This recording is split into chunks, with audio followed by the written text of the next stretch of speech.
Hello everyone, welcome back to my channel. आज हम start करेंगे part 8 of Indian constitution.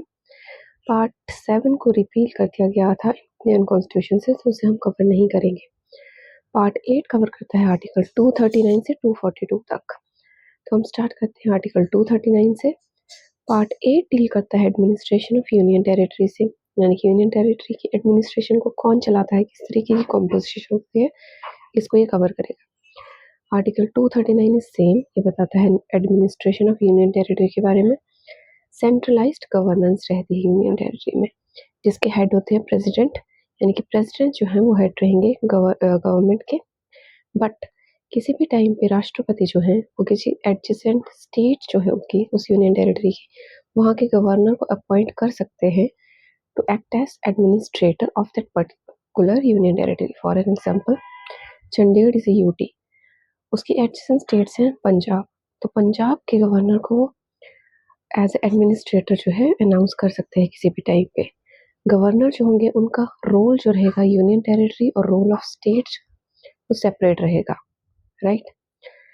Next is article 239A। इसे introduce किया गया था bye 14th amendment act of 1962, यानी कि ओरिजिनली ये आर्टिकल नहीं था कॉन्स्टिट्यूशन में। ये कहता है पार्लियामेंट कैन क्रिएट लेजिस्लेचर। जो यूनियन टेरिटरी है उसका अगर लेजिस्लेचर विधानसभा बनानी है तो पार्लियामेंट बाय लॉ जो है वो क्रिएट कर सकता है विधानसभा।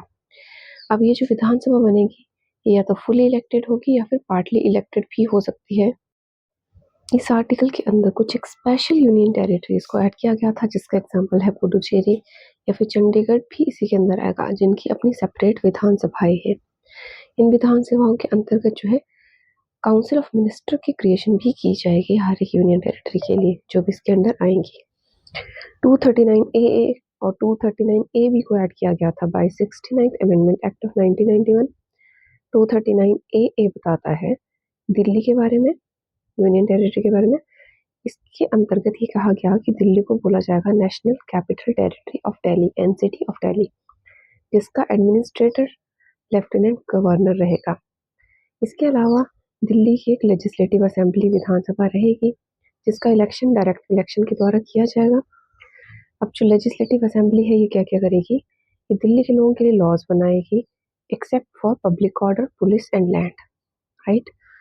इसके अलावा दिल्ली के जो सीएम होंगे उनकी अपॉइंटमेंट की जाएगी प्रेसिडेंट के द्वारा, प्लस जो other minister, council of minister होंगे उनकी अपॉइंटमेंट राष्ट्रपति ही करेंगे। काउंसिल ऑफ मिनिस्टर्स के लिए 10% की कैप जो है उसे कवर किया गया है, सेट किया गया है। जैसे कि लेजिस्लेटिव यानी कि विधानसभा में अगर 70 मेंबर्स हैं तो 10% के अकॉर्डिंगली 7 जो है काउंसिल ऑफ मिनिस्टर के मेंबर, यानी कि मिनिस्टर्स 7 ही सिलेक्ट किए जाएंगे। 239A भी जो है ये कहता है president to take administration charge on a report by lieutenant governor, यानी कि कोई भी एक ऐसी सिचुएशन आ जाती है जिसमें लेफ्टिनेंट गवर्नर को ऐसा लगता है कि जो चार्ज है यूनियन टेरिटरी का प्रेसिडेंट के हाथों में जाना चाहिए, तो वो एक रिपोर्ट जो है सबमिट करेंगे। प्रेसिडेंट जो है अकॉर्डिंगली एडमिनिस्ट्रेशन के हेड एक्ट करेंगे। 239B बताता है power of administrator to promulgate ordinances during recess at legislature. विधानसभा जब भी सेशन में नहीं होंगी, रिसेस पे चल रही होंगी, उस टाइम पे जो एडमिनिस्ट्रेटर रहेगा और कॉमनली जो गवर्नर होंगे, लेफ्टिनेंट गवर्नर, वो एक्ट करेंगे एज ए एडमिनिस्ट्रेटर, और वो कोई भी ऑर्डिनेंस जारी कर सकते हैं, अध्यादेश जारी कर सकते हैं जो कि एक लॉ की तरह एक्ट करेगा।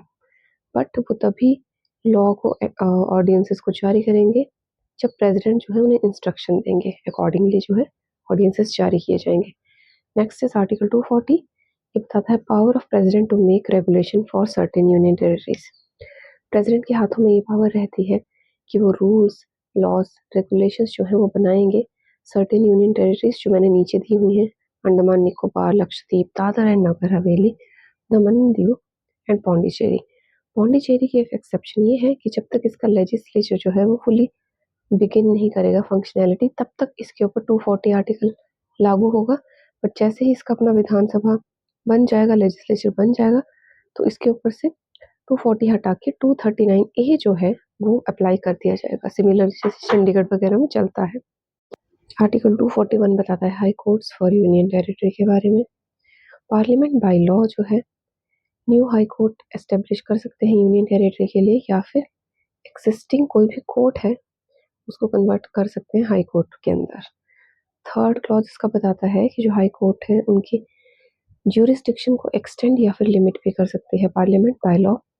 फोर्थ बताता है कि जो भी रूल्स होंगे फॉर गवर्निंग हाई कोर्ट के सब्जेक्ट रहेंगे मॉडिफिकेशन पार्लियामेंट लॉज के। फिफ्थ क्लॉज इसका ये बताता है कि जो भी high court 7th amendment act 1956 से पहले काम कर रहे थे वो अपनी ज्यूरिसडिक्शन को कंटिन्यू कर सकते हैं जब तक कि पार्लियामेंट कोई ऐसा लॉ ना बना दे जिसके अकॉर्डिंगली उन्हें अपनी ज्यूरिसडिक्शन को चेंज करना पड़े। लास्ट आर्टिकल इस आर्टिकल 242, इसको ओमिट कर दिया गया था by 7th amendment act of 1956 from Indian constitution, तो इसे हम कवर नहीं करेंगे।